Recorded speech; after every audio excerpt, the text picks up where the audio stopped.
Hey guys, welcome to another episode of Guarzala's Magic. Today I'm going to be playing in a Pauper daily event with my favorite deck, Affinity. I made a few changes to the deck.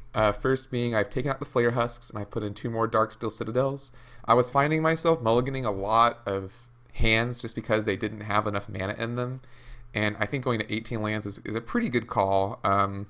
They're not colored, but Darksteel Citadel is indestructible, so if I have it out versus an opponent's Gorilla Shaman or Ancient Grudge, it's obviously much better.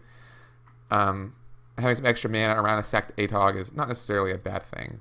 So I'm still sort of playing the Grixis, well, not Grixis, Temur Splash Black build. I don't think there's any black cards main. No, there's not. So 4 of each of those lands. Still not really playing the white one, although I may go back to it because I do really like Auriok Sun Chaser a lot. Playing the 4 Chromatic Stars. Fixing is really, really important in this deck, so I wouldn't really cut any of the fixing artifacts, especially since Chromatic Star, if you're not fixing with it, you can sack it to Atog to draw a card. So that's pretty good.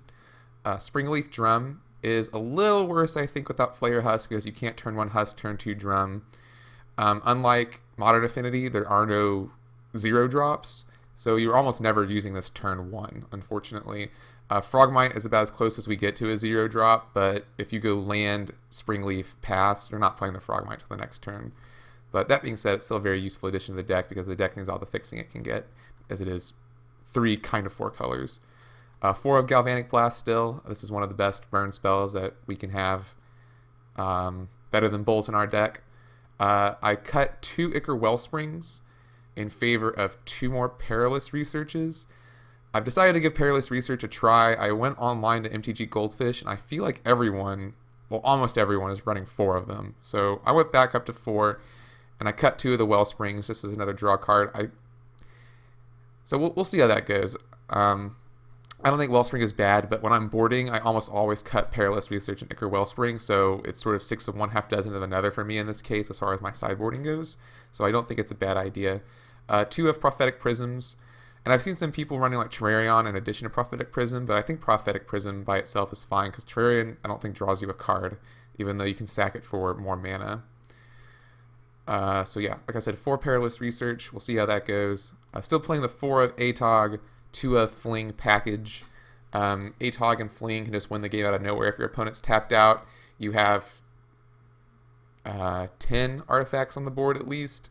Or not even if you have, 8 or 7 and you've already done some damage off of Carapace Forger or Mirror Enforcer. The game's pretty easy to win when they tap out, and having double ATOG when they only have like 1 blocker is pretty satisfying because you can set yourself up to make the game pretty winnable. 4 of Frogmite, I think that's a must. 4 of Mirror Enforcer, I'd say that's a must, and 4 of Thoughtcast. So other than that, pretty standard.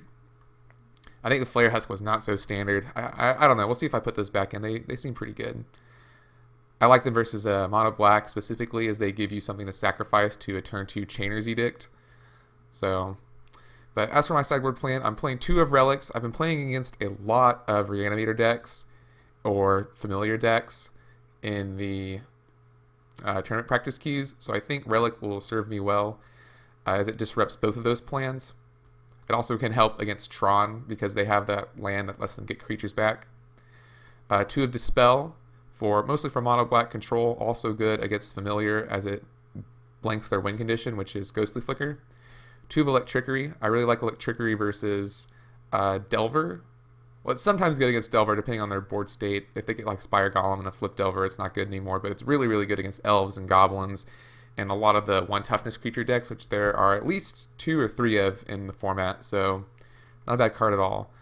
We have Gorilla Shaman versus the Mirror, and I don't know, sometimes I bring him in against Tron, but I've never really played with Gorilla Shaman. It's a problem. Like, I really like the idea, and obviously tapping 1 mana to destroy an opponent's land and the Mirror is really, really good, but I've never actually had a chance to resolve and play him, so, but, I mean, pretty good on paper. Kark Clan Shaman, who's kind of like a Electrickery, but only good against certain decks. Not as good in certain Delver situations because all those creatures have flying, but definitely good against Elves and any of those 1 toughness creature decks. Or even better because you can just put all these triggers on the stack and wipe the board. He's basically a Crypt Rats, but in our deck, and you don't gain life. So, sort of a mini Crypt Rats. I'm playing with the 1 of Chainer's Edict. I find myself wanting way more removal against Tron because that deck is really hard for me to beat if they resolve a Fingered Marauder. So having an extra removal spell to help deal with him, he's a 5-toughness creature, so Galvanic Blast doesn't help. And if you pump Atog 3 times, the opponent gains 15 life. So pretty brutal. That's also why I'm running the 2 of Doomblade, is mostly for Tron. Ancient Grudge for the Mirror, 2 of.